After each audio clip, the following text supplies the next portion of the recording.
Right, this looks like a good place to be in. I think we read, I feel like we read up to here last time, if I remember correctly. And I believe we talked about all the hieratic and everything too, and connected all the signs and made sure all of that was perfectly clear. Okay, so I guess we can just jump into reading. Who wants to go first? Should I just finish the rest of the phrase since I did that sentence? Sure. Just the red. So, okay, we finished with Ankh. So, would Ja F Pa Ajed. And then do you say the two? Do you speak the two? Is it like Senu or?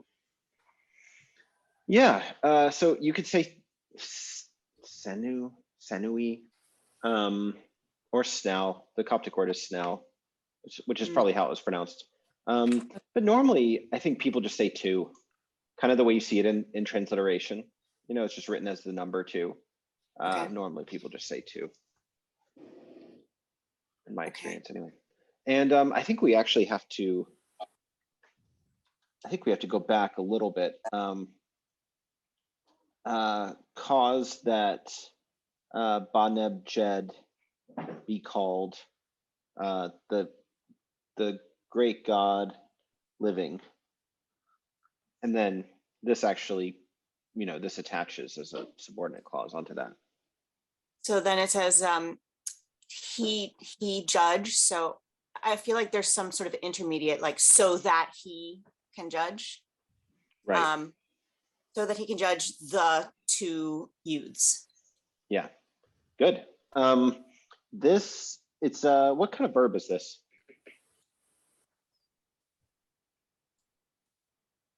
I don't know. It's a sejamef, but there are at least two sejamefs in Late Egyptian, really two that you need to spot and distinguish. So there's the sort of standard sejamef that is just the plain past tense, and then there's this sejamef, which is like a prospective future, and it's sort of like a subjunctive verb form in other languages you may have studied. It expresses a wish or a result or some kind of like, it's less plain, generally speaking, right? If you have a subjunctive verb form, it's like that something might happen, or would that something could happen in the future, or something. It kind of makes everything sort of less real. The words we use, if we were like parsing a Latin verb or something, we would distinguish the indicative from the subjunctive. So literally, that means the indicative means it just indicates something, and the subjunctive means it's subordinated to something else. So like subjunctive is like linked under. So it's the idea that like these verb forms are always used in some sort of subordinate clause, and then that gives you a sense of what the meaning is, because it's like, we do this in order that such and such happen. That's a subjunctive verb, right? And it's always going to be in a subordinated clause, but it also is going to express this sort of like less real situation. Let's do something with the hypothetical result that something else will happen or something like that. And that's, yeah, so this is that one. The way that you tell, generally speaking, in Late Egyptian is mostly context, because it wouldn't make sense to say, let's call Baneb Jed. He judged the two youths, because it's like in the past. It doesn't really make sense. But let's call him so that he may judge. It just makes better sense. It's normally pretty easy to tell them apart, but not always. There's also a thing where I think verbs of the third week class will get the double reed leaf a lot of times when they are the prospective sejamef rather than just the simple past sejamef. So that can be kind of helpful. I don't know if there are any in this text. We'll just, if we get to them, I'll point them out. So that's something for like, that's a later stage of grammar for sure. Even in our like late Egyptian class, you know, we won't get to that for months. That's way later in the book. But yeah, worth knowing about. It's actually really easy. If you've seen a few of them, it's like, oh, okay, this is that one that's like hypothetical or less real, whatever. And then the hieratic, I think it's fairly straightforward, except for this guy. That guy's weird. We've got all these things, which we've mostly seen before. Got the paw bird, little tiny aleph. This is kind of, you know, not so great, but it's an easy enough word. That, and then the number 2. This thing, does anybody know what this thing is? Oh, now the thing's walking it. Yeah, that thing. Which thing are you pointing to? This thing here. Over there. Is it the middle of a scale? Maybe. I honestly have no idea what it is. That's why I asked. I'm genuinely curious. It's a determinative for like words of division and separation. Right? Yeah, and normally it's this. So what I've done in the hieratic is I've just taken this normal hieroglyph that's used for this and turned it on its side, but it doesn't look exactly the same. Is that a gate, like a fence gate? Which thing? The hieratic or the hieratic and the glyph, I guess. Are you asking what it means or what it's supposed to actually look like? I'm asking what it's supposed to look like. Like, what is it? Like to me, it looks like a wooden bar mounted to a stone wall that would function as a gate. Oh, okay. Yeah, I can see that. The thing I see, it actually looks just like, where can we find this?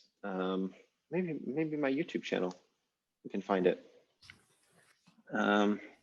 Everyone gets to see what kind of YouTube videos I watch based on my recommendations, so that's fun. It looks just like this thing, her earring. How lucky is it that it? Oh, look at that. Oh, wow. I've never seen anything, at least not that I can remember, that actually says what the thing is. Because it's like this weird, you kind of only see it in hieratic. And it's like, it looks kind of like the hieroglyph, but it's on its side. So like in making the hieroglyphs, I had to actually turn the hieroglyph on its side to make it sort of match. Looks like some kind of tool. Yeah. Could also be a clasp, I guess. The entire thing up into the left-hand side is one member, and then the vertical little thing on the left part is the other member, and they interlock. Yeah. Or you just wedge it in. That makes sense. Kind of like presumably there's something on the back of these earrings that keeps them from just falling out. Right. And then you could hook a cord over the arcuate members right here, like the sideways umbrella part. You could attach a cord to that, and it would tie it around. Okay. So is it kind of, George, like a Celtic brooch? You know, if you've seen those where the scarf gets pulled through and then the needle goes through the cloth, is that kind of what it? Yeah. Although I don't. Yeah, on the other side, I'm not sure that's. I don't know what that would be on the other side. It could be a stick or a ceramic, like something like that. Yeah. Yeah. Okay. Okay. Oh, Cool. like a semi-annular fibula thing. What is it a determinative for? What is it? What words are it used in? It's like a triliteral for this, for wedja, the actual like sounds of this. And it's a determinative in words that have wedja in them, like to judge. And it also can mean something like to cut. So the idea is kind of like our word analyze, where the root of it is like cutting things apart. The sort of the metaphor we live by, I guess, in this case is the idea of like cutting through the Gordian knot of some kind of dispute or something like that. And we're not content with thinking it's just an axe. Like that whole side right-hand portion is just a piece of metal that's cut in a curve, like a swinging Looks like a Kartika. like that. Yes. Yeah. What is not that? Dr. That's so cool. Milhouse. That's not. I'm not thinking of the right thing. It's whatever yeah. Dante's holding. What is Dante, that? It's just a Dante? curved knife. Yeah. Mhm. Cool. It- Where's that from? Oh, look at that. I'm gonna pin your video, Dante, so it. That's a Tibetan ritual knife. That's Yeah. awesome. What would that be used for, since- Dante? It's held by Sinamuka, probably to like chop people's heads off or something. Okay. Or it's a skinning knife. I think it's for skinning, right? It would be like to cut the flesh off somebody. You know, and it has like, you can't really, it's not showing up, but there's like a Vajra handle. There it is, sort of. Oh, I see. Okay. This damn background. There it is. Okay, now you can see it. Yeah. So it'd be like it's a held in the ritual- palm. It's a ritual implement. That's really cool. Vajra Dakini holds it. Yeah, she's got one too, probably. So And yeah, she's- something that various dakinis use to like, do nasty things to you if you're bad. And in the other hand, she has a half skull filled with blood. Yeah. Or the Don't we all another these days? interpretation would be, cutting off delusions and that kind of stuff, Nice. the less gruesome interpretation of what it's used for. Like a cutting metaphorical delusions. extension of the idea. Yeah. So yeah, that little thing looks a little bit like that, like a chopper on a stick. Okay. Can, Isn't there something called can I? a head spade? That's like a beheading knife that looks like it's that shape. Oh no, it's No sharper. idea though. No, I'm thinking of something else. I know there's a blade. It might be called something else, but there's a blade it's like the size of a shovel, but it's got that kind of moon-shaped blade at the end. Okay.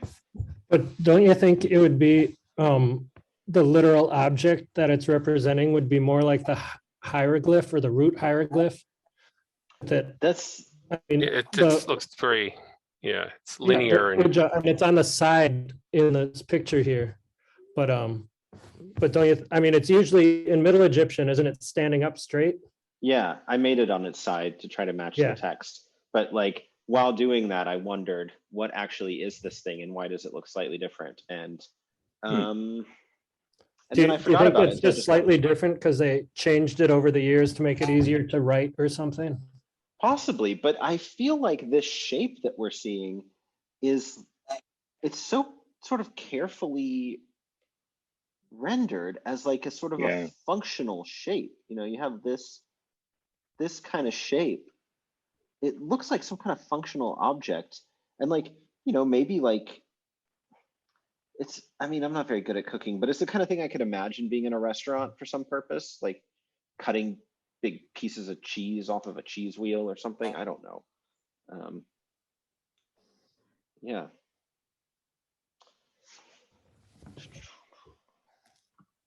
Are there any illustrations of it in color? Like any pictures of that website with all the cool color Oh renderings? yeah. PHRP. Yeah. I'm not sure where the glyph actually is, but let's see. It's probably in T. Yeah. Warfare, hunting, butchery. That seems like a good candidate for where it would be. Yeah. Let's just do this. We can find it pretty easily. This is like, I don't know if y'all ever do this, but this is like my go-to way of finding hieroglyphs when I can't think of the Gardner sign code. It's just like open JSesh. I was so happy when I found out you did that because that's what I always do too. See, that's so helpful too. That's very nice to know that it's not just instantly there, even though you've studied it. Yeah, I do know people. So I know a guy who worked on the Thought Sign List project, and he like had every Gardner sign code memorized because he'd worked on that project for so long. And I was really impressed. I was like, you're maybe the only person in the whole world who actually has the sign codes memorized. Huh. This is a carpenter's tool. Looks like a Huh. Japanese carpenter tool, maybe, or something. Yeah, Something they have the would best tools. Yeah, I think so. But That would make sense for judging, like it divides stuff. If it's, something that cuts would go with judging, right? Yeah, and the root word does have a connection to cutting. That part is like that's known like linguistically. There's this metaphorical association between like separation of two parts of things by cutting versus like judging a dispute.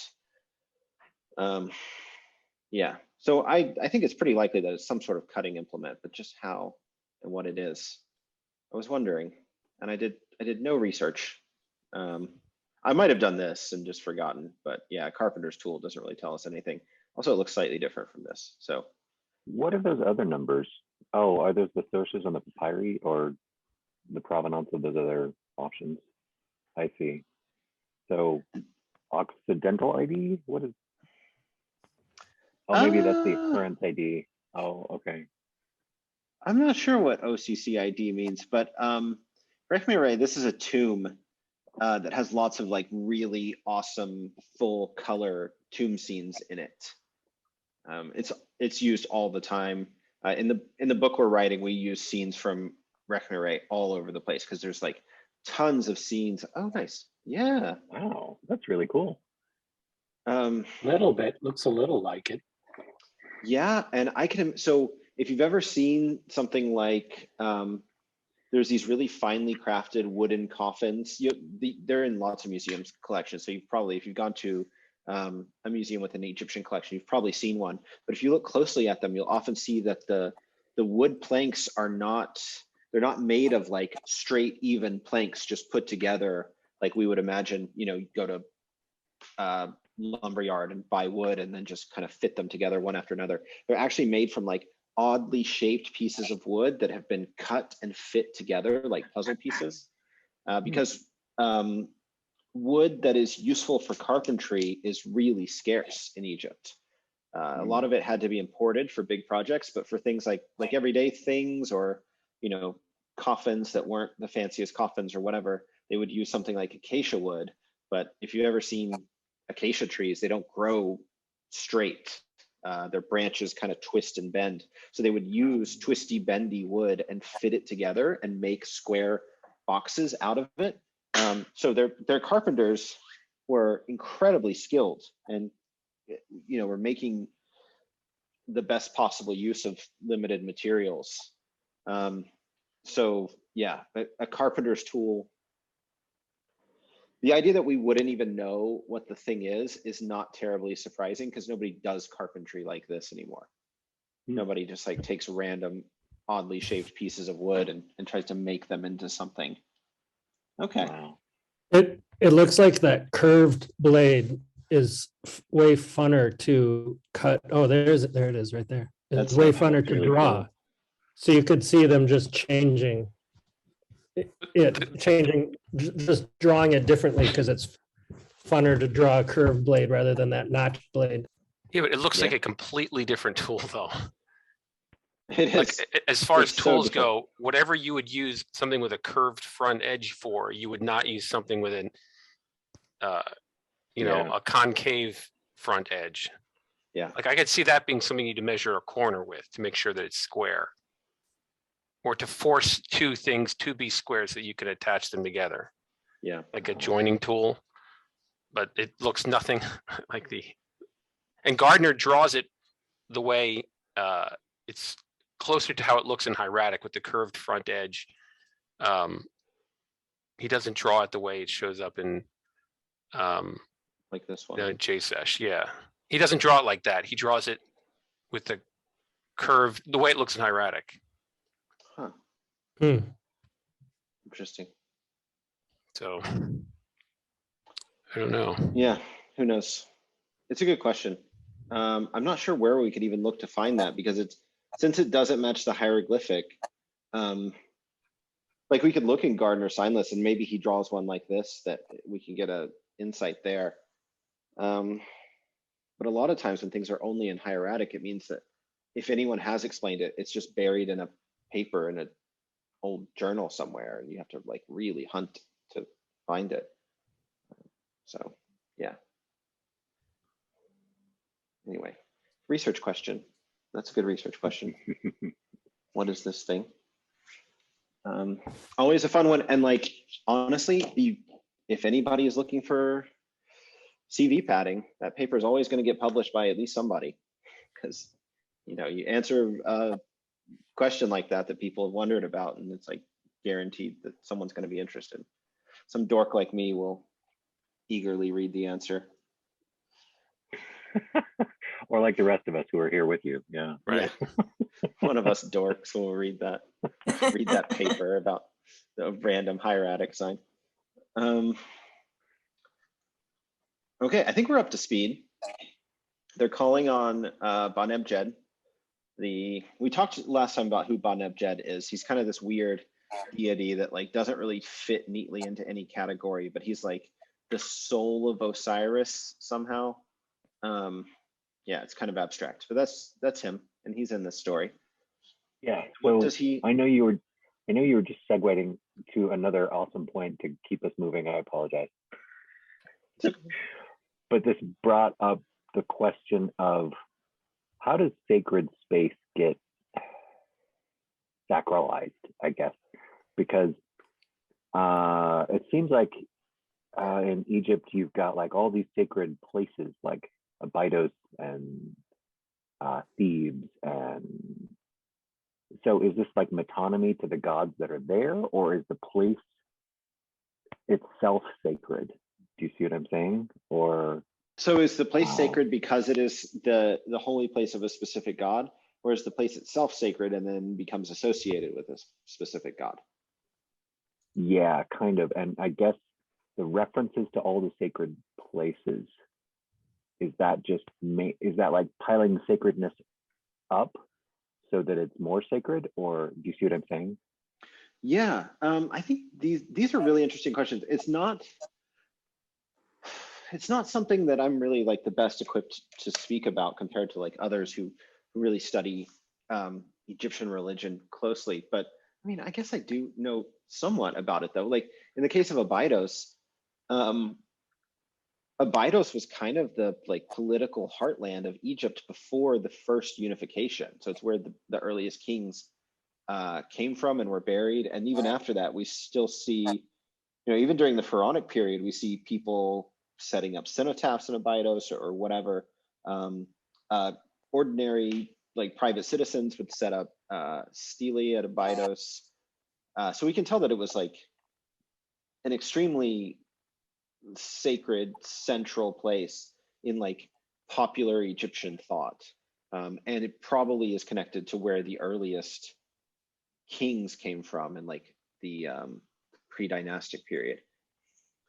And then it becomes associated also with Osiris, who may have been sort of from that area, although I'm not totally sure about that. I mean, Osiris has this really complicated history too, where he's associated with like Hentiamentiu, the foremost of Westerners, which was originally probably a separate local deity who was kind of similar to Osiris, and then they sort of merged, and his name, foremost of Westerners, became an epithet of Osiris. So you'll see in lots of inscriptions like Osiris, foremost of Westerners. So we can kind of see, we have enough clues to see the like the rise to prominence of like Osiris as a national deity. And then he's associated with this place where all of the oldest kings came from. And of course, given the mythology of Osiris, he is the dead king, right? That's what he's the god of, essentially. I mean, he's the king of the underworld. He's the former king becomes Osiris when he dies, and then later on, even private citizens become Osiris when they die. So it makes a lot of sense that there would be this connection between the earliest ancestral kings that are kind of like now the stuff of legend, and this deity who represents the past king, and then through this sort of like mythical, what's this called, where like myths are thought to sort of repeat endlessly through time, this like cyclical time mythologizing. Any past king sort of becomes Osiris. So Osiris, like, it just makes sense, right? I think I've said enough to explain why that makes sense. Okay, so then now Abydos is sacred to Osiris, but Abydos also is this place with this very rich history that's kind of now like shrouded in legend over time. See a kind of a different thing with Thebes. So Thebes was probably just like a local city in Upper Egypt until the Middle Kingdom, when it suddenly, like the people who reunify Egypt and usher in the Middle Kingdom, like Mentuhotep, the Mentuhoteps, the Inteps and the Mentuhoteps came from Thebes. So then Thebes kind of gets like pushed to prominence, and that continues. Like the unifiers of the New Kingdom were also from Thebes. So you kind of have this thing where, for whatever reason, Thebes, which was probably just like a hub of local commerce and regional politics, suddenly becomes like a very important city because it's the hometown of people who take over the whole country. Okay. Its local deity, Amun, who is probably early on connected with Min and other things, he suddenly rises to natural prominence. So he goes from being just the god of Thebes to being sort of the god of Egypt, and then he, like the way I always try to explain Amun to people who are just learning about Egyptian mythology is like Amun is to Egypt what Captain America is to the United States.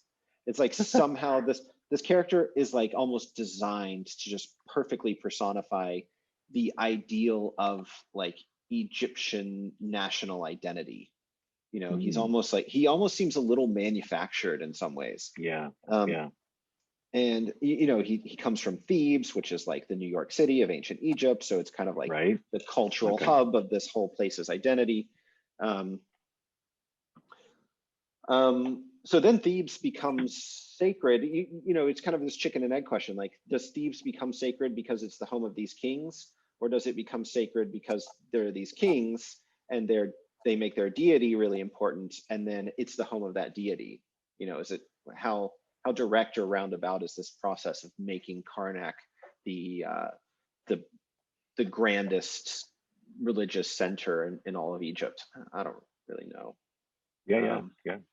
It's like, why is the UN in New York City of all places? Because it's New York, right? Like, yeah. I've heard that some people think Thebes is powerful because there's of the bend in the Nile, so they would never be able to be snuck up on. Oh, nice, interesting. It's an interesting thought. I've never heard that, but it makes sense. Let's throw a visual on here for all the people watching this video at some later time, like equally. No, it's fine. I mean, I think we're really here to just like learn about this stuff, but okay. I have a place mark here for some reason. I wonder why I put that. Who knows? That's cool. Oh, this is where I think that new village is that they just found. I think that's why I put that there. I was trying to like the one with the curvy walls. Yeah. Okay, so this is what you were talking about, Kevin. It's called the Kenna Bend, and it's this thing where, let me orient the map properly. So it's this thing where the Nile mostly runs straight, but then you get this bend here. It's really prominent, and it also has all of these consequences. Like, so you've probably seen the thing before about like to go downstream is just a ship with like the sail furled, and to go upstream is a ship with the sail unfurled, because if you're going downstream, you would use the current. If you're going upstream, you would use the wind, because the prevailing winds tend to blow north to south. You know, that's one of the reasons for the connectivity of Egypt, is because you had this like transportation artery that ran throughout the entire country at a time when boat transportation was far and away the fastest way to move people or ship goods from one place to another. But that kind of breaks down here because the river goes in a different direction. Yeah, it starts to become a little tricky. So maybe that has something to do with it. It doesn't seem, I'm just zooming in and out all the time for, you know, to keep it dynamic. It doesn't seem particularly protected relative to other places in Egypt. But maybe it was. Although I guess you could always just like do this. That story you posted recently about the family that ends up on an island in the middle of the Nile where the crocodiles are and everything. Was that a specific island or? Yeah, it's, well, I mean, I kind of fudged it a little bit. It's this place here. It's, the Oh, place that's is in the called lake. Pi. Huh. Yeah, and the lake was much bigger in ancient times. It's been periodically drained. So at the time that story takes place, the lake would have been shaped kind of like this big, like this whole area here. Oh, okay. And then there's an island here called Pi. It's now the site of Sokno Pi Nisos. So it's Nisos is like island, and it's the island of Sokno Pi is like Suk of Pi. So the island was called Pi, and then Sobek of Pi was the name of this place. And it was an island at some time, and it was like the center of a Sobek cult. And then this is the first place. So they go to this city in that story I wrote. They go to this city first, and then they're like, there are no more places. So they go here. And then in my story, I kind of made it like more green, I guess. Like on the other side of the lake, there's like stuff, because I thought it'd be pretty boring if it was just like rocky land. So yeah, I kind of fudged the environment a little bit. But that was actually their trip, Dante. They travel this like all the way up to here. Cool. Yeah, it's kind of fun. I mean, there's some real geography in there for sure, if that's what you're hoping to find. Okay. Any other questions before we go on? You are welcome and encouraged to ask all the questions that you want, because that's partly what we're here for, is just to learn some cool stuff. We're not in a hurry to read this story. Okay, who wants the next bit? Not Aaron. Okay. You've done enough, Aaron. Mustafa, you want it? Yeah. Okay. Went into.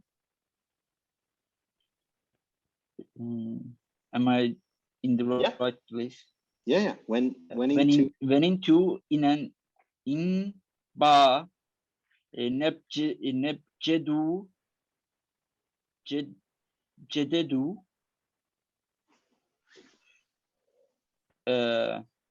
ner Harry ib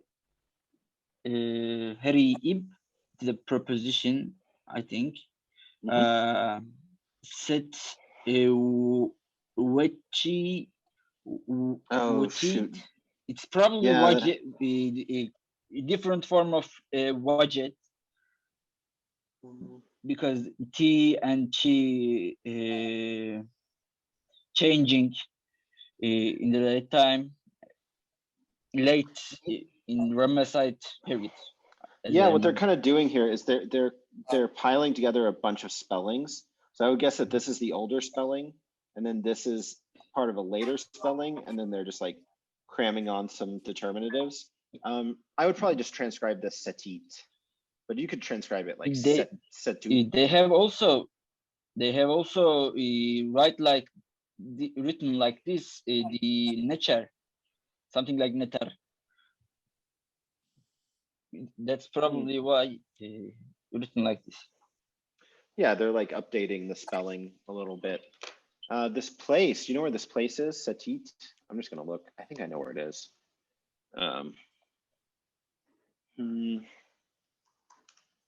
It's like Lower Nubia. Cool. It's not gonna come up as Setit. Atis, maybe. Oh, that's gonna be the probably the goddess. Yeah. It's in this moon language too. I don't know why it gave me that. You call it a moon language? Yeah. Some kind of moon speak. Oh, it's just like a language that I don't know what it is. I think it's Swedish, maybe. I like that expression. I do. That's cool. I don't know what the language of Norway. I'm sorry? I don't know What the language of Norway? I don't know, but it is probably Norwegian. No, Norwegian. Yeah. Yeah. No, I was just being derisive by saying moonspeak. And I also know that, like, you know, the Scandinavians are always good sports. It's somewhere here, this Satit. It's like lower Nubia, far, far upper Egypt. So, yeah, you know, that's probably good enough for our purposes. Satit.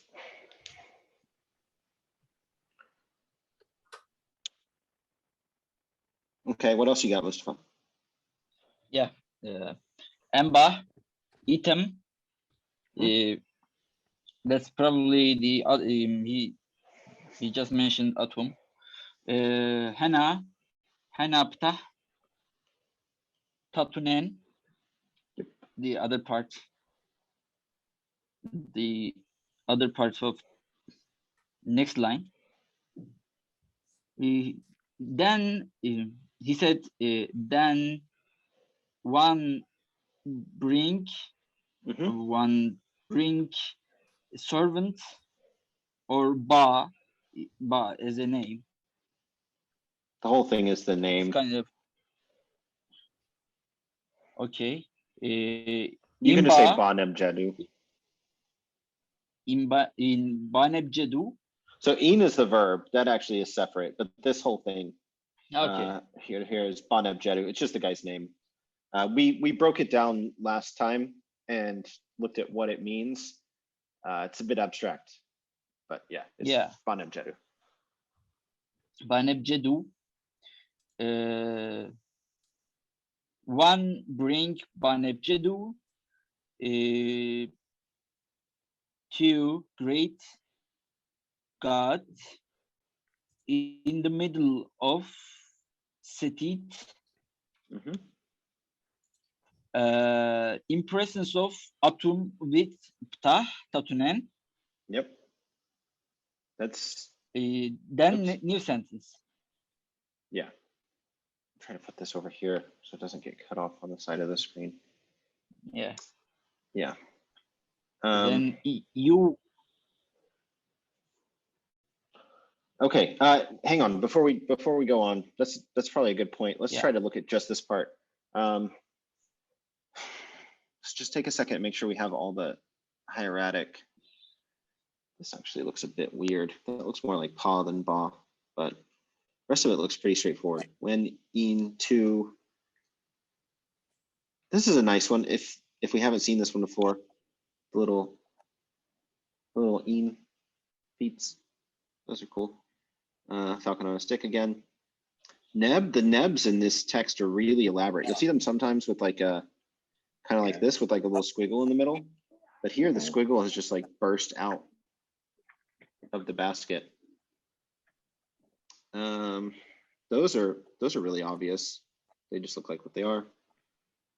The paw bird looks like a paw, kind of, with an extra thing on top.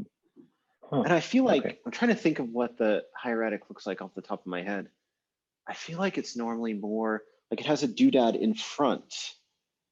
Like it's still bird shaped, but I think it has a little doodad in front because it's like a lot of times it's written with the little candle thing on the front, and it's kind of for that. Okay. Yeah, interestingly, this hieroglyph, I think, is the longest used grapheme in human history. I think. It gets a little tricky once you talk about like hieroglyphs being borrowed into Phoenician and then forming like maybe the ox head is really the oldest at this point, but it's definitely the longest used in ancient Egyptian. So it's thought to be, I don't know if this is interesting or not, but if you look in a text like Gardner, it will label it as a Jabiru, which is incorrect because Jabirus are exclusively New World birds. They live in like South America. It's actually a thing.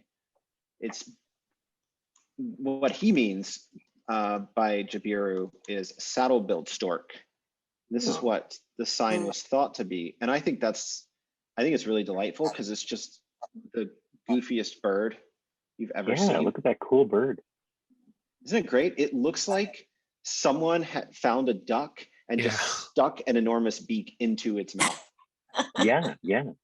It looks like it's choking on a beak that's far too large for it. And I Right, find that yeah. This also, just delightful. this bird also look like a heron, or Oh yeah, yeah. Kinda, yeah. They really like these water birds. Let's see, what Yeah. sign is this? Here it also has Jabiru, which is just like, it's been wrong forever. But if you look at so the coloring doesn't really match. And also they're very often, at least in later periods, they're always drawn with this wattle on the front. So I think that this is actually something called a Marabou Stork, which is like, I don't know if I can even show it on screen. This thing is just so horrible. Wow. I never knew that was the technical term for the thing. I always just called it a duber, whatever, you know. A thing, a duber, Yeah. a dongle. Waddle, huh? Okay, that's cool. It's called a waddle. I'm pretty sure that's what this hieroglyph actually represents, because so I researched this at some point, and if you find a whole bunch of examples, the coloring clearly matches the coloring of a Marabou maybe Stork. could be, maybe this could be because of the lower part of the bird. It look like the arm of the bar sign, maybe.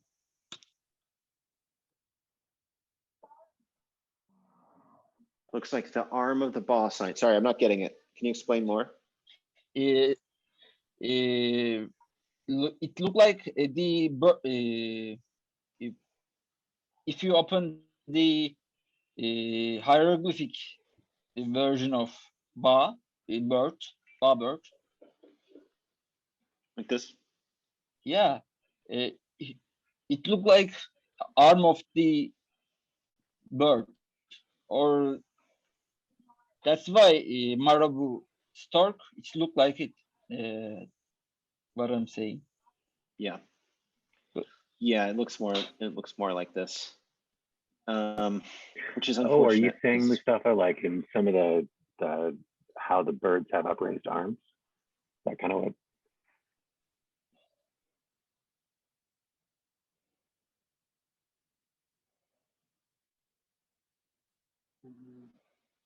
I think early on it was this, and then it became this. That's my hypothesis, Okay. but I don't know for sure. This thing is just so nasty. It's just such a nasty looking bird. It's just horrifying, this bird. Yeah, the other one's much cuter. Oh, Yeah. sorry, that was from before. Yeah, the other one is just kind of goofy, but in a pleasant way. Like it could be a Muppet. Right. Yeah. So yeah, that's my short thesis on the bawbird. Why was I talking about the bawbird? Oh yes, because the hieratic doesn't look quite right. Yeah. So you were saying it was the longest attested hieroglyphs. So is it used really early? Yeah, so it shows up on those ivory tags from Tomb Uj. Umalka.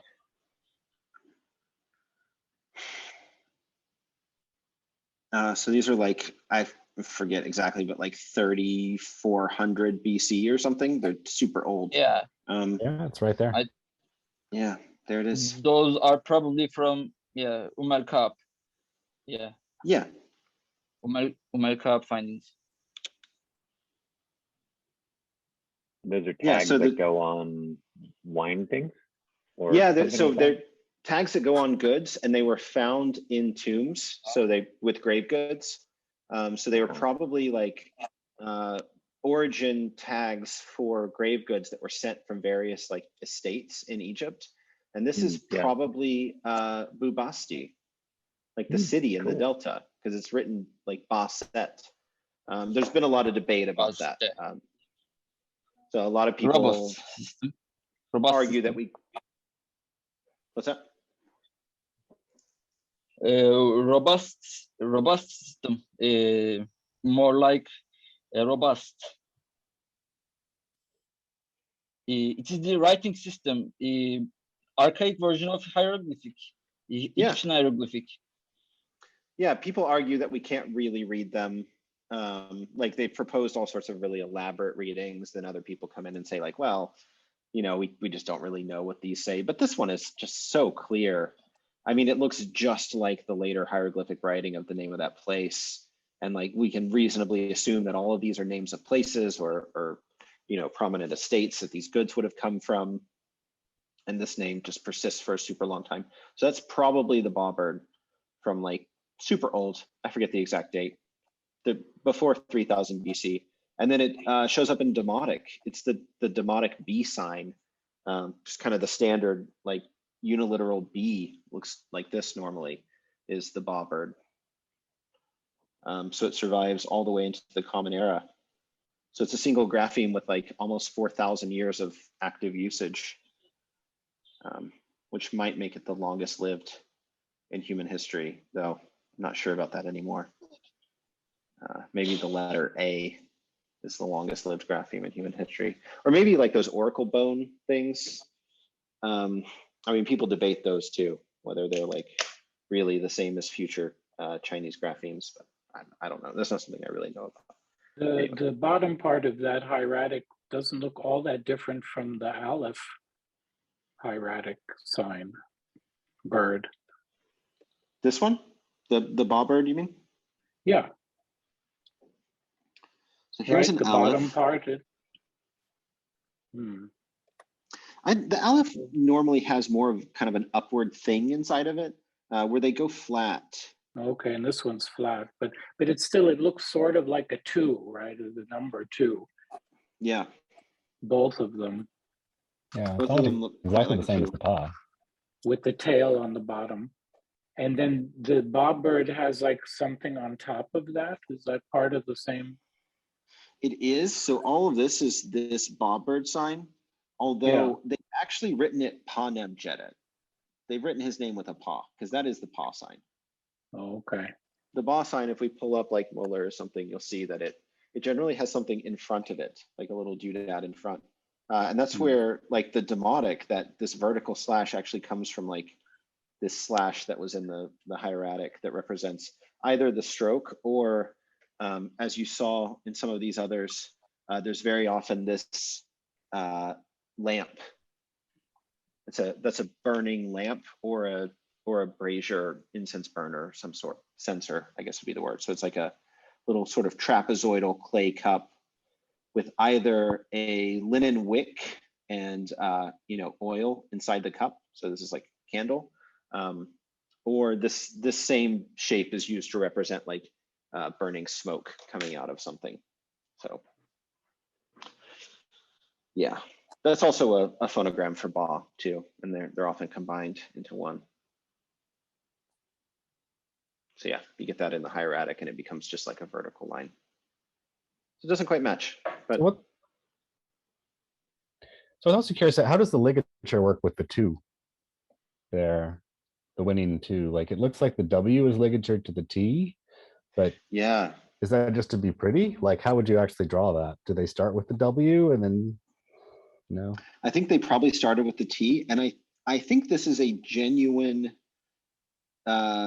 like a ligature in the sense that like 2 things have been tied together that weren't normally supposed to be. So the T, let's draw it like very precisely as though they were hieroglyphs.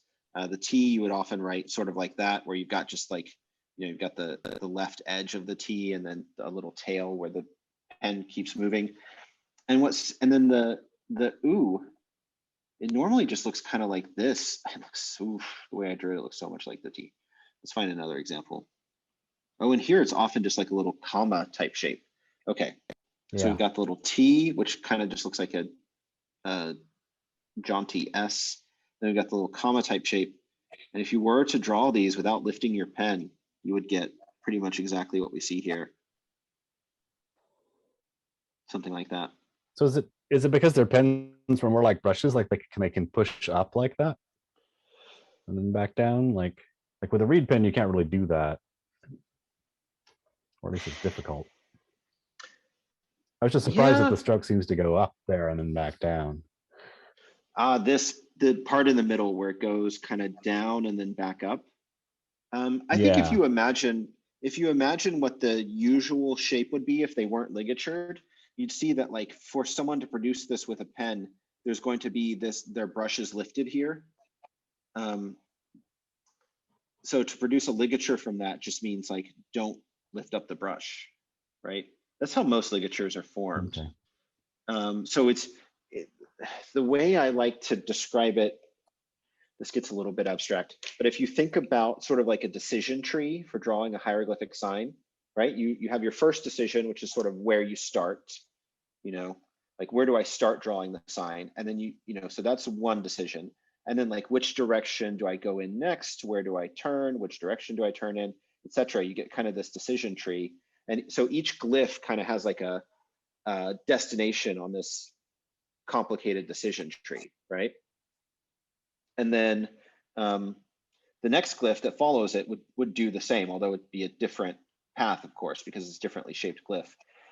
A ligature basically means just nixing this point of like, or maybe 2 points, lift up my pen and put my pen down somewhere else, right? So we're actually just taking out a node or two on the decision tree, which is exactly the same process that results in simplification. So if you have like a really complicated sign, that means you have to make like a bunch of twists and turns. That's like more decisions on the decision tree. If you just cut out or skip over some of those nodes, you end up with a simplified version of the glyph.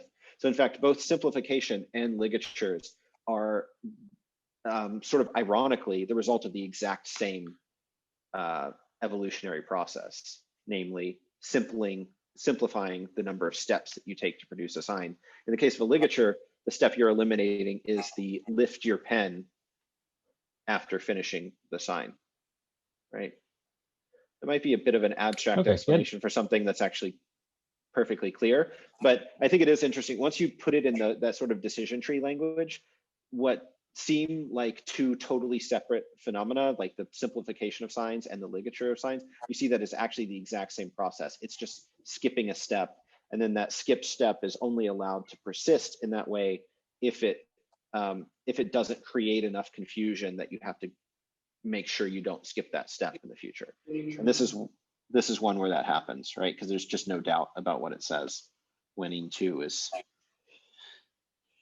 you know, very clear. like, Yeah. Okay. Yeah. I guess I was like just more worried about the mechanics of it. Like I'm used to European calligraphy where you really can't push the pen up.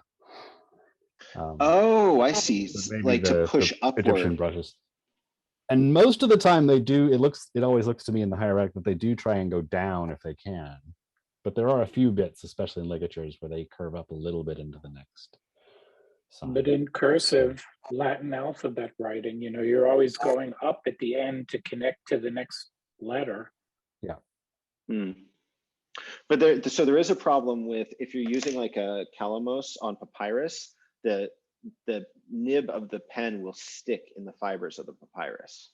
So you kind of, you really can't push. And we do see some effects of that on like later manuscripts. You'll see that the writing tends to be sort of more kind of chicken scratchy rather than flowy. So you can see that difference, right? With a reed pen is going to push you to make like more straight downward strokes, whereas a brush you can kind of like twirl around between things. You know, if you've ever used a brush or a pen, you know one is very rigid and the other one's sort of flowy and twirly. So yeah, this could easily be an argument that this text must have been written with a brush rather than a reed, because you probably wouldn't be able to produce that exact shape. That's interesting about the writing surface affecting the shapes of the letters being written. Because like, you know, in Burma and places like that where they wrote on palm leaves. It's very right? loopy. Yeah, the alphabet developed with all curves, because if you try to write a straight line, you're going to split the palm leaf. Right. Oh, So interesting. everything is round. Yeah. So you Yeah, don't split it. So that actually affected how the alphabet developed, was the surface they were writing on. Oh, that's really neat. Burmese and And I think your point Malayalam about all English use it. calligraphy or English cursive is that that probably requires like a round nibbed pen and modern paper. And yeah, smooth Medieval surface. hands Yeah. are all about, like if you're writing with a quill, you have Papyrus to go is on. different. Yeah. And then you compare something like this, and you can probably guess how these were written. And it's a guy with a log and a knife. Knife. So lots of straight lines and sharp angles. Whereas here it's someone writing on a palm leaf. So you really don't want straight lines and sharp angles. Yeah, and that affected the shape of the writing. Absolutely. And we definitely see that same thing in the history of Egyptian. It's pretty plain to see if you look at sort of like longitudinal sections of how different glyphs change shape. It's really obvious that like changing technology or changing materials affected it.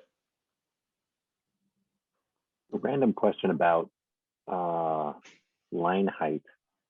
You notice the awesome cobra, and in comparison to the other glyphs on the line, but it seems like the name for Ptah, let's see, yeah, together with Ptah also kind of follows that upward angle. Did they write kind of guidelines? And I mean like where they would start a line in this? So in some texts they do. Especially in like in books of the dead and things, they use ruled pages to write them. Okay. And in a lot of cases, the lines are actually still there. So it's quite plain that they use ruled pages. In this case, they didn't. And that's why you get this kind of like, the lines are always sort of wibbly wobbly, like they'll kind of flow up and down. It's gonna take me too long to find that. But if we had the whole papyrus and you look at it sort of holistically, you can see there's this kind of like, the lines are flowing up and down. So they did make an effort to write things in consistent lines. They didn't rule their pages beforehand, which makes like digital processing of these things so much more complicated because you can't just like cut them on a horizontal. You know, like when you OCR a PDF or something and it rotates the pages, it uses a really simple, I think it checks the average variance or whatever, and just like rotates the page until the average variance is maximized, because if you have it at the proper orientation, there's going to be places of like a lot of black ink and then huge places of a lot of white ink, and you get that kind of like wavy thing where you can, and they're going to be straight, so you can just find where that straight line is very easily.